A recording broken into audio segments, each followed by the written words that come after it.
നമസ്കാരം. അധ്യാത്മരാമായണം ഗദ്യപാരായണം 20-ാം ഭാഗത്തിലേക്ക് കടക്കുകയാണ്. ഇന്നലെ നമ്മൾ വായിച്ചത് അശോകവനിയിൽ എത്തിയ സീതയെ ഹനുമാൻ കാണുന്ന ഭാഗമൊക്കെ ആയിരുന്നു. ഇനി അശോകവനിയിലെത്തി രാവണൻ സീതയെ കാണുന്ന ഭാഗമാണ് നമ്മൾ വായിക്കാൻ പോകുന്നത്. നമുക്ക് തുടങ്ങാം. ഹരിശ്രീ ഗണപതി നമ. അവിഘ്നമസ്തു.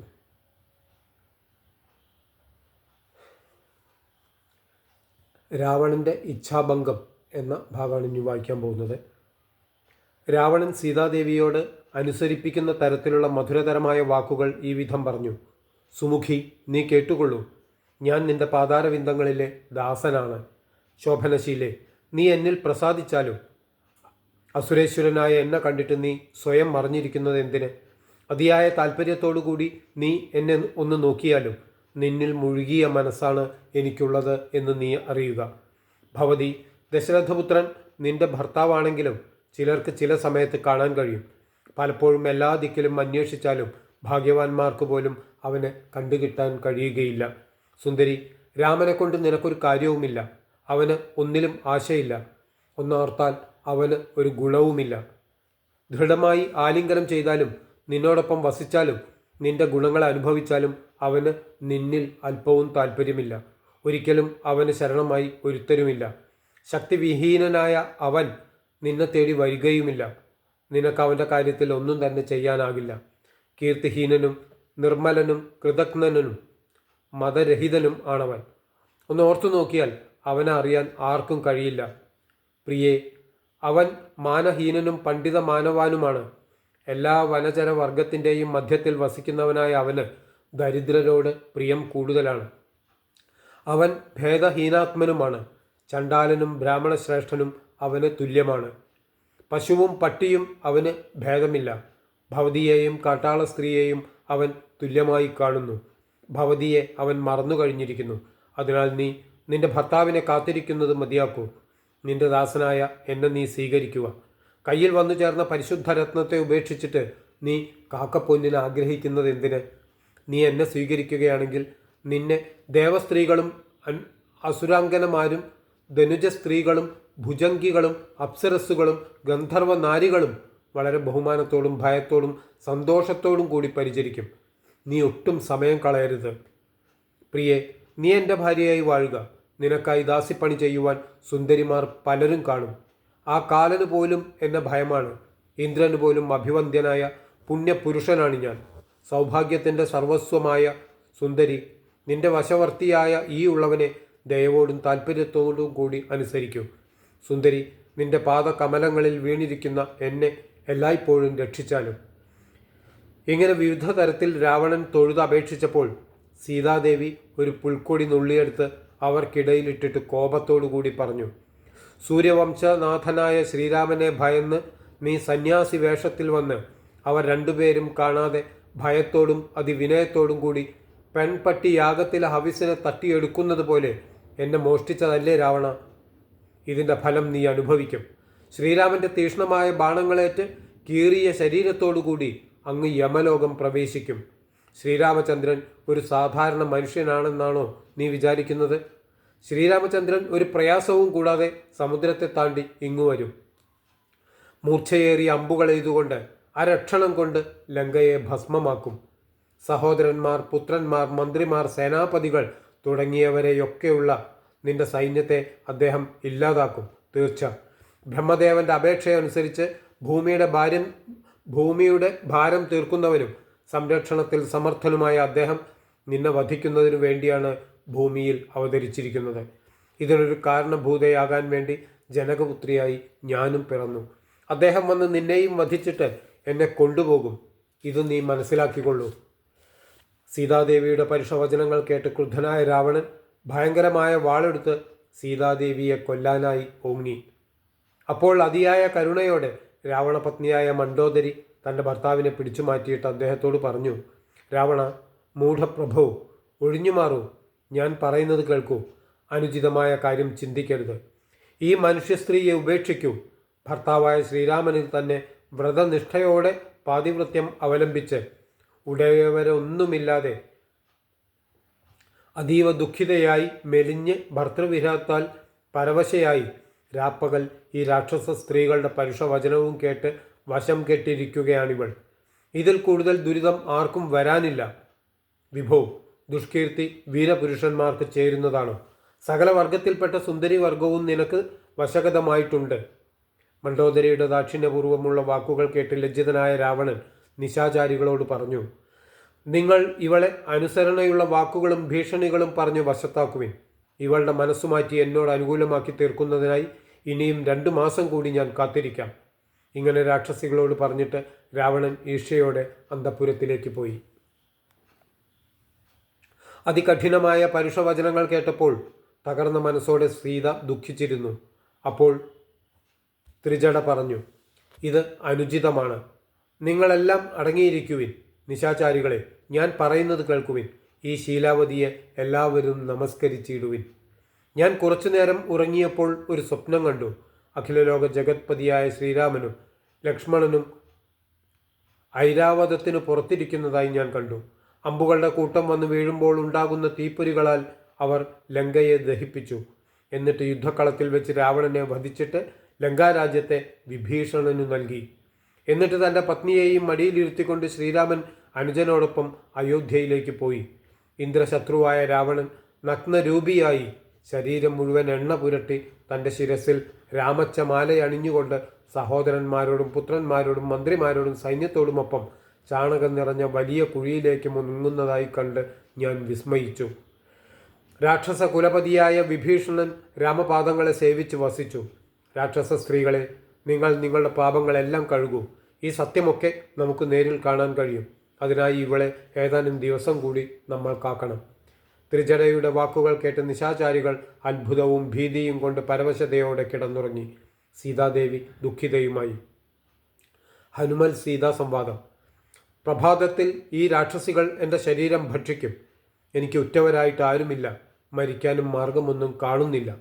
മാനവവീരനായ ശ്രീരാമനും എന്നെ മറന്നു. ഇന്ന് ഞാൻ എൻ്റെ ജീവനെ കളയുന്നുണ്ട്. ശ്രീരാമൻ കാരുണ്യഹീനനാണ്. മനസ്സിൽ ഇങ്ങനെ ഓരോന്ന് ചിന്തിച്ചുകൊണ്ട് സീതാദേവി ദുഃഖത്തോടെ പതുക്കെ എഴുന്നേറ്റ് താണുകിടന്ന ശിംശപാ വൃക്ഷത്തിൻ്റെ ശാഖയിൽ ചാരി നിന്നുകൊണ്ട് ഭർത്താവിനെക്കുറിച്ച് ഓർത്ത് വിലപിക്കാൻ തുടങ്ങി. ഇതെല്ലാം കണ്ട് ഹനുമാൻ അല്പം ആലോചിച്ചിട്ട് പതുക്കെ പറയാൻ തുടങ്ങി. സൂര്യവംശജാതനായ ദശരഥ മഹാരാജാവിന് രാമൻ, ഭരതൻ, ലക്ഷ്മണൻ, ശത്രുഘ്നൻ എന്നീ 4 പുത്രന്മാരുണ്ടായി. രാക്ഷസ വംശനാശത്തിന് കാരണഭൂതനായ ശ്രീരാമൻ പിതാവിൻ്റെ ആജ്ഞയാൽ സീതയോടും ലക്ഷ്മണനോടും കൂടി കാനനത്തിൽ വസിച്ചു. അപ്പോൾ രാവണൻ കപടവേഷം ധരിച്ച് സീതാദേവിയെ തട്ടിക്കൊണ്ടുപോയി. സീതാദേവിയെ കാണാഞ്ഞു ദുഃഖിച്ച് രാമനും അനുജൻ ലക്ഷ്മണനും കൂടി കാട്ടിലൂടെ തിരഞ്ഞു നടക്കുമ്പോൾ അവിടെ വീണുകിടക്കുന്ന ജടായു എന്ന പക്ഷിശ്രേഷ്ഠനെ കണ്ടു. ശ്രീരാമൻ ജടായുവിന് മോക്ഷം നൽകിയിട്ട് മാല്യവാൻ എന്ന പർവ്വതത്തിന് സമീപത്തുകൂടെ സഞ്ചരിക്കുമ്പോൾ സുഗ്രീവനോട് സഖ്യവും നടത്തി ബാലിയെയും വധിച്ചു. അതോടെ സുഗ്രീവൻ വാനര രാജാവായി. അതിന് പ്രത്യുപകാരമായി സീതാന്വേഷണത്തിനായി സുഗ്രീവൻ 4 ദിശയിലേക്കും വാനരന്മാരെ അയച്ചു. അതിലൊരുവനായ ഞാൻ ഇവിടെ വന്നെത്തി. പുണ്യവാനായ സമ്പാദി എന്ന പക്ഷിശ്രേഷ്ഠൻ്റെ വാക്കനുസരിച്ച് 100 യോജന വിസ്താരമുള്ള സമുദ്രം ഞാൻ ചാടിക്കടന്നു. ഈ രാക്ഷസപുരി മുഴുവൻ ദേവിയെ തിരഞ്ഞു. രാത്രിയിൽ പിതാവിൻ്റെ അനുഗ്രഹത്താൽ ഈ ശിംശപാ വൃക്ഷത്തിൻ്റെ ചുവട്ടിലായി ദേവിയെ കണ്ടെത്താൻ കഴിഞ്ഞു. എൻ്റെ ആഗ്രഹം സാധിച്ചതുകൊണ്ട് ഞാൻ കൃതാർത്ഥനായി. ഭഗവാന്റെ അനുചരന്മാരിൽ അഗ്രേസരനാണ് ഞാൻ. എൻ്റെ ഭാഗ്യം അങ്ങേക്ക് നമസ്കാരം. ഹനുമാൻ ഇങ്ങനെ പറഞ്ഞിട്ട് അല്പസമയം ഇളക്കമില്ലാതിരുന്നു.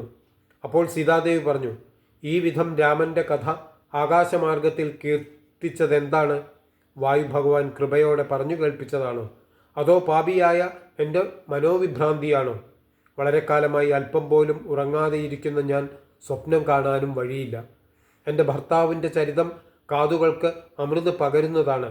ഇതൊക്കെ സത്യമായെങ്കിൽ, ഒരു പുരുഷനാണ് ഇത് പറഞ്ഞതെങ്കിൽ അത്യുത്തമനായ അദ്ദേഹത്തെ എൻ്റെ മുന്നിൽ കാണുമാറാകണം. ജനക മഹാരാജാവിൻ്റെ പുത്രിയായ സീതയുടെ വാക്കുകൾ കേട്ട് ഹനുമാൻ സന്തോഷത്തോടെ മരത്തിൽ നിന്നിറങ്ങി വന്ന് അതിവിനയത്തോടെ സീതാദേവിയുടെ പാതാരവിന്ദങ്ങളിൽ വീണ് ഭക്തിപൂർവ്വം നമസ്കരിച്ചു. ഒരു ഊർക്കുരുകിൽ എന്ന ചെറുപക്ഷിയെപ്പോലുള്ള ശരീരത്തോടു കൂടി അല്പം അകലെയായി തൊഴുതുകൊണ്ട് ഹനുമാൻ നിന്നു. ശിവശിവ, ഇവിടെയും രാക്ഷസ രാജാവ് വാനര രൂപം ധരിച്ച് എന്നെ മോഹിപ്പിക്കാൻ വരികയാണോ? ഇങ്ങനെ പറഞ്ഞിട്ട് സീതാദേവി കുമ്പിട്ടിരുന്നു. ഇങ്ങനെ കുമ്പിട്ടിരിക്കുന്ന സീതാദേവിയെ കണ്ട് ഹനുമാൻ പറഞ്ഞു, ലോകനായികെ, ഭവതിയുടെ പാതാരവിന്ദങ്ങൾ മാത്രമാണ് ശരണം. എന്നെ ഒട്ടും സംശയിക്കേണ്ട. ഭവതിയുടെ മന്ത്രിയായ ഞാൻ ആ വിധത്തിലുള്ളവനല്ല. കോസല രാജാവായ ശ്രീരാമന്റെ ദാസനാണ് ഞാൻ. സുന്ദരി, കപികുല തിലകവും സൂര്യപുത്രനുമായ സുഗ്രീവന്റെ ഭൃത്യനായ ഞാൻ വായുപുത്രനായ ഹനുമാനാണ്. മാതാവേ, മനസാ വാചാ കർമ്മണ എനിക്ക് ഒരു കാപഢ്യവും അറിയില്ല. വായുപുത്രനായ ഹനുമാന്റെ വചനങ്ങൾ കേട്ട് സീതാദേവി ചോദിച്ചു, വളച്ചുകെട്ടില്ലാത്ത മൃദുവായ വ്യക്ത അക്ഷരങ്ങളോട് കൂടിയ വാക്യങ്ങൾ ഇങ്ങനെ ചൊല്ലുന്നവർ കുറവാണ്. വാനരശ്രേഷ്ഠ, കാരുണ്യവാരാനിധേ, മനുഷ്യനും വാനര ജാതികളും തമ്മിൽ മനോഹരമായ വനപ്രദേശത്ത് വെച്ച് ചർച്ചയുണ്ടാവാൻ എന്താണ് കാരണം? ശ്രീരാമൻ എന്നോട് വളരെ സ്നേഹമുണ്ടെന്ന് നീ പറയാൻ എന്താണ് കാരണമെന്ന് പറയൂ. സീതാദേവിയുടെ വാക്കുകൾ കേട്ടപ്പോൾ ഹനുമാൻ പറഞ്ഞു, സുന്ദരി, ശ്രീരാമ വൃത്താന്തങ്ങളെല്ലാം കേട്ടുകൊള്ളൂ. ശ്രീരാമൻ സത്യമായും ഞാൻ പറയുന്നതെല്ലാം സത്യമാണ്. ഭർത്താവിൻ്റെ വാക്കനുസരിച്ച് അവിടുന്ന് 2 അംഗങ്ങളായി പിരിഞ്ഞ് ആശ്രമത്തിലും അഗ്നിയിലും വസിക്കുന്ന വേളയിൽ ശ്രീരാമൻ സ്വർണ്ണമാനിനു പിറകെ നടന്നുവല്ലോ. മൂർച്ചയേറിയ അമ്പും വില്ലും കൊണ്ട് നീചനായ മാരീചനെ വധിച്ചിട്ട് ശ്രീരാമൻ ആശ്രമത്തിൽ തിരിച്ചെത്തിയപ്പോൾ ഉണ്ടായ സംഭവങ്ങൾ പറയാവതല്ല. ഉടൻ തന്നെ വനത്തിൽ എല്ലായിടത്തും ഭവതിയെ അന്വേഷിച്ച് പരിഭ്രമിച്ച് നടക്കുമ്പോൾ വനപ്രദേശത്ത് ഗരുഡതുല്യനായ ജടായു എന്ന പക്ഷിശ്രേഷ്ഠൻ കരഞ്ഞുകൊണ്ട് കിടക്കുന്നത് കണ്ടു. ജടായു ദേവിയുടെ വൃത്താന്തങ്ങളെല്ലാം പറഞ്ഞു കഴിഞ്ഞപ്പോൾ ശ്രീരാമൻ പക്ഷിശ്രേഷ്ഠന് മോക്ഷം നൽകി. പിന്നെയും ദേവിയെ തിരഞ്ഞ് അനുജനോടൊപ്പം നടക്കുന്ന വേളയിൽ ശ്രീരാമൻ കബന്ധന് മോക്ഷം നൽകി. ശബരിയുടെ ആശ്രമത്തിലെത്തി അവൾക്കും അദ്ദേഹം മോക്ഷം നൽകി. ശബരിയുടെ നിർദ്ദേശപ്രകാരം ഋഷ്യമുഖാചലത്തിൻ്റെ അരികിലൂടെ സഞ്ചരിക്കുന്ന വേളയിൽ സുഗ്രീവൻ അവരെ കാണാനിടയായി. സുഗ്രീവൻ എന്നെ അവരുടെ സമീപത്തേക്ക് പറഞ്ഞയച്ചു. ഞാൻ ബ്രഹ്മചാരി വേഷം ധരിച്ച് രാമലക്ഷ്മണന്മാരുടെ സന്നിധിയിലെത്തി. അവരുടെ വൃത്താന്തങ്ങളെല്ലാം മനസ്സിലാക്കിയിട്ട് ഞാൻ ഇരുവരെയും ചുമലിലെടുത്ത് സുഗ്രീവ സന്നിധിയിലെത്തിച്ചു. ശ്രീരാമന്റെയും സുഗ്രീവന്റെയും ദുഃഖം ഇല്ലാതാക്കാനായി അഗ്നിയെ സാക്ഷിയാക്കി ഞാൻ അവരെ തമ്മിൽ സഖ്യം ചെയ്യിച്ചു. സുഗ്രീവ പത്നിയെ ബലം പ്രയോഗിച്ച് സ്വാധീനമാക്കിയ ബാലിയെ വധിച്ച് ശ്രീരാമചന്ദ്രൻ സുഗ്രീവന് രാജ്യാധികാരം നൽകി. ദേവിയെ കണ്ടുപിടിക്കുന്നതിനായി സുഗ്രീവൻ ഓരോ 1,00,000 വാനര ശ്രേഷ്ഠന്മാരെ വീതം 4 ദിക്കിലേക്കും അയച്ചു. ആ സമയം ശ്രീരാമൻ എന്നെ സ്നേഹത്തോടെ അരികിൽ വിളിച്ചിട്ട് മോതിരം എൻ്റെ കയ്യിൽ തന്നു. എൻ്റെ പേരുകൊത്തിയ ഈ മോതിരം നീ സീതാദേവിയുടെ കയ്യിൽ കൊടുക്കണം എന്ന് എന്നോട് പറഞ്ഞു. ഭവതിക്ക് വിശ്വാസമുണ്ടാകുന്നതിനായി ഒരു അടയാളവാക്യവും അരുളി ചെയ്തു. ആ മോതിരം ഞാൻ ഭവതിക്ക് ഉടനെ തരുന്നുണ്ട്. ഇപ്രകാരം മധുരമായി സംസാരിച്ചുകൊണ്ട് ഹനുമാൻ മോതിരം സീതാദേവിയുടെ കയ്യിൽ നൽകി. പിന്നെ അതിവിനയത്തോടെ വീണ്ടും തൊഴുതുകൊണ്ട് പിന്നോട്ട് നീങ്ങി വണങ്ങി നിന്നു. അത്യധികം സന്തുഷ്ടയായ സീതാദേവി നിറഞ്ഞൊഴുകുന്ന ആനന്ദ കണ്ണീരോടെ ശ്രീരാമനാമമുള്ള മോതിരം തൻ്റെ ഭർത്താവിനെ എന്ന പോലെ ശിരസിലണിഞ്ഞു. തുടർന്ന് സീതാദേവി ഹനുമാനോട് പറഞ്ഞു, മഹാബുദ്ധിമാനായ വാനരശ്രേഷ്ഠ, ഭവാൻ എൻ്റെ പ്രാണദാതാവും പ്രിയങ്കരനുമാണ്. പരമാത്മാവായ രാഘവന് അങ്ങ് ഭക്തനും അതീവ വിശ്വാസ്യനുമാണ്. നല്ല ഗുണങ്ങൾ ഉള്ളവരെ അല്ലാതെ മറ്റാരെയും എൻ്റെ ഭർത്താവ് എൻ്റെ അരികിലേക്ക് അയക്കുകയില്ല. എൻ്റെ സൗഖ്യവും ദുഃഖവും നിത്യേന കഴിഞ്ഞുകൂടുന്ന രീതിയും നീ കണ്ടല്ലോ. അദ്ദേഹത്തിൻ്റെ ഉള്ളിൽ എന്നിൽ കാരുണ്യമുണ്ടാക്കത്തക്ക വിധം അങ്ങു ചെന്ന് എല്ലാം അറിയിക്കുക. 2 മാസം കഴിഞ്ഞാൽ രാവണൻ എന്നെ ഭക്ഷണമാക്കുമെന്ന കാര്യത്തിൽ സംശയമില്ല. അതിനിടയ്ക്ക് അദ്ദേഹം വന്നെത്താൻ വേണ്ട കാര്യങ്ങൾ നീ ചെയ്യണം. അദ്ദേഹം വരുന്നതുവരെ ഞാൻ ജീവനോടെ ഇരിക്കാം. വേഗം രാവണനെ നിഗ്രഹിച്ച് എൻ്റെ ദുഃഖമില്ലാതാക്കി എന്നെ രക്ഷിക്കണമെന്ന് അദ്ദേഹത്തോട് പറയൂ. വായുപുത്രനായ ഹനുമാൻ ലോകജനനിയുടെ വാക്കുകൾ കേട്ടിട്ട് ദുഃഖം അകലത്തക്ക വിധത്തിൽ പറഞ്ഞു. അടിയൻ ഭവതിയുടെ വൃത്താന്തങ്ങൾ അറിയിക്കുന്നതിന് മുൻപ് തന്നെ ശ്രീരാമദേവൻ വാനര സൈന്യവുമായി ഇവിടെ എത്തിച്ചേരും എന്നതിൽ സംശയമില്ല. രാവണനെ അവൻ്റെ പുത്രന്മാരോടും മന്ത്രിമാരോടും സഹോദരന്മാരോടും കൂടി യമലോകത്തേക്ക് അയക്കും. ഭവതിയെയും വീണ്ടെടുത്തുകൊണ്ട് മോടിയോടെ അവിടുത്തെ ഭർത്താവ് അയോധ്യയിലേക്ക് എഴുന്നള്ളും. ഹനുമാന്റെ വാക്കുകൾ കേട്ട് സീതാദേവി ചോദിച്ചു, ശ്രീരാമദേവൻ വാനര സൈന്യത്തെയും കൊണ്ട് ഈ സമുദ്രം എങ്ങനെ താണ്ടി വരും? ഹനുമാൻ സീതയോട് പറഞ്ഞു, ശ്രീരാമദേവനെയും ലക്ഷ്മണനെയും മറ്റുള്ള വാനര സൈന്യത്തെയും എൻ്റെ ചുമലിലെടുത്തുകൊണ്ട് അല്പനിമിഷത്തിനുള്ളിൽ ഞാൻ ഇക്കരെ എത്തിക്കും. ദേവി, എന്തിനാണ് വെറുതെ വിഷമിക്കുന്നത്? ഈ രാക്ഷസവംശത്തെ നശിപ്പിച്ച് ലങ്കയെയും ഭസ്മമാക്കും. ദേവി, എനിക്ക് വേഗം വിടവാങ്ങാൻ അനുമതി തന്നാലും വേർപാടുകൊണ്ട് കലങ്ങിയ മനസ്സുള്ള ശ്രീരാമന് എന്നിൽ വിശ്വാസം ഉണ്ടാകാനായി അദ്ദേഹത്തോട് പറയാനായി ഒരു അടയാളവാക്യം കൂടി അരുളി ചെയ്യണം. ഇങ്ങനെ ഹനുമാൻ പറയുന്നത് കേട്ട് അല്പനേരം ആലോചിച്ചതിന് ശേഷം തൻ്റെ തലയിൽ ധരിച്ചിരുന്ന ചൂടാരത്നമെടുത്ത് സീതാദേവി ഹനുമാന്റെ കയ്യിൽ കൊടുത്തിട്ട് പറഞ്ഞു, ഞാൻ പറയുന്ന അടയാളവാക്യം കേട്ടിട്ട് ശ്രീരാമചന്ദ്രനോട് രഹസ്യമായി പറയൂ. അത് കേൾക്കുമ്പോൾ അദ്ദേഹത്തിന് വിശ്വാസം ഉണ്ടാകുമെന്നത് തീർച്ചയാണ്. ചിത്രകൂടാചലത്തിൽ വളരെ തപനിഷ്ഠയോടുകൂടി വസിക്കുന്ന അവസരത്തിൽ ഒരിക്കൽ മാംസം ഉണക്കാനായി വിരിച്ചിട്ടിട്ട് അതും നോക്കി ഞാൻ ഇരിക്കുകയായിരുന്നു. തീർത്ഥം പോലെ പവിത്രമായ പാദങ്ങളോടുകൂടി അദ്ദേഹം എൻ്റെ മടിത്തട്ടിൽ തലവെച്ച് കിടന്നുറങ്ങി. അപ്പോൾ അതിചപലനായ ജയന്തൻ കാക്കയുടെ രൂപം ധരിച്ചുവന്ന് പലതവണ ഇറച്ചി കഷ്ണങ്ങൾ കൊത്തി. ഇറച്ചി തിന്നാനെത്തിയതാണെന്ന് കരുതി ഞാൻ അതിനെ കല്ലുപെറുക്കി എറിഞ്ഞുകൊണ്ടിരുന്നു. കല്ലേറ് കൊണ്ടപ്പോൾ ഏറെ കുപിതനായ കാക്ക മൂർച്ചയേറിയ കാൽ നഖങ്ങളും കൊക്കും കൊണ്ട് എൻ്റെ ശരീരം കീറി മുറിച്ചു. അദ്ദേഹം ഉണർന്നു നോക്കിയപ്പോൾ എൻ്റെ ശരീരത്തിൽ നിന്നും രക്തം വാർന്നൊലിക്കുന്നത് കണ്ട് കുപിതനായി ഒരു പുൽക്കൊടിയെടുത്ത് ദിവ്യാസ്ത്ര മന്ത്രം ജപിച്ചയച്ചു. രക്ഷ നേടാനായി ഭയത്തോടുകൂടി ജയന്തൻ എല്ലാ ദിക്കിലും പാഞ്ഞു നടന്നു. ദേവേന്ദ്രൻ, ബ്രഹ്മദേവൻ, ശ്രീ പരമേശ്വരൻ മുതലായവർ പോലും രക്ഷിക്കാൻ കഴിയുകയില്ലെന്ന് പറഞ്ഞു വിട്ടപ്പോൾ അവശതയോടെ ജയന്തൻ ശ്രീരാമചന്ദ്രൻ്റെ പാതാരവിന്ദങ്ങളിൽ വീണുകൊണ്ട് പറഞ്ഞു, എന്നെ രക്ഷിക്കണം കൃപാനിധേ. എനിക്ക് മറ്റൊരു ശരണമില്ല. ആനന്ദസ്വരൂപ, അങ്ങേക്ക് നമസ്കാരം. അപ്പോൾ ശ്രീരാമചന്ദ്രൻ ചിരിച്ചുകൊണ്ട് പറഞ്ഞു, എൻ്റെ അസ്ത്രം ഒരിക്കലും പാഴാവുകയില്ല. അതുകൊണ്ട് നിന്റെ കണ്ണുകളിലൊന്ന് നഷ്ടപ്പെടുമെന്നത് തീർച്ചയാണ്. പേടിക്കാതെ നീ പോയിക്കൊള്ളൂ. ഈ വിധത്തിൽ നിത്യവും എന്നെ രക്ഷിച്ച അദ്ദേഹം ഇന്ന് എന്നെ ഉപേക്ഷിക്കാൻ എന്താണ് കാരണം? ഇത് എൻ്റെ പാപഫലമാണ്. ഞാൻ അദ്ദേഹത്തോട് ഒരു തെറ്റും ചെയ്തിട്ടില്ല. ജാനകിയുടെ ഇത്തരം വാക്കുകൾ കേട്ടിട്ട് വീരനായ ഹനുമാൻ പറഞ്ഞു, ഭവതി ഇവിടെയാണുള്ളതെന്ന് അറിയാത്തതുകൊണ്ടാണ് അദ്ദേഹം വരാത്തത്. വാനര സമൂഹത്തോടൊപ്പം രാക്ഷസ കുലത്തെയും ലങ്കാപുരിയെ തന്നെയും ഭസ്മമാക്കാനായി അദ്ദേഹം ഉടൻ വരും. ഹനുമാന്റെ വചനങ്ങൾ കേട്ട് വളരെ സന്തോഷത്തോടെ സീതാദേവി ചോദിച്ചു, അങ്ങ് വളരെ കൃശഗാത്രനാണല്ലോ. മറ്റു വാനര ശ്രേഷ്ഠന്മാരും ഇപ്രകാരമുള്ള ശരീരത്തോട് കൂടിയവരാണല്ലോ. പക്ഷേ രാക്ഷസന്മാരെല്ലാം പർവ്വതതുല്യ ശരീരികളാണ്. നിങ്ങൾ എങ്ങനെ അവരോട് എതിരിടും? അപ്പോൾ വായുപുത്രനായ ഹനുമാൻ പർവ്വത തുല്യനായി വളർന്നുകൊണ്ട് ജനകപുത്രിയായ സീതാദേവിയോട് പറഞ്ഞു, ഇത് കണ്ടില്ലേ, ഇത്തരത്തിലുള്ള 21 പരാർത്ഥത്തേക്കാൾ വലിയ ഒരു സംഖ്യ പട ഇവിടെ വന്നിട്ടും. ഹനുമാന്റെ വാക്കുകൾ കേട്ട് സീതാദേവി പറഞ്ഞു, അതിവിമലനായ അങ്ങ് അമിത ബലവാനാണ്. നീ രാക്ഷസ വംശത്തിൻ്റെ അന്തകനാകുമെന്നതിൽ സംശയമില്ല. നേരം പുലരാറായി. രാക്ഷസികൾ കാണാതെ നീ വേഗം പൊയ്ക്കൊള്ളൂ. മകനെ, ഇന്നു തന്നെ നീ സമുദ്രം കടന്ന് രാഘവനെ കണ്ട് എൻ്റെ വൃത്താന്തങ്ങളെല്ലാം അദ്ദേഹത്തെ അറിയിക്കുക. എന്നിട്ട് ചൂടാരത്നം അദ്ദേഹത്തിൻ്റെ കയ്യിൽ കൊടുക്കുക. ആ 2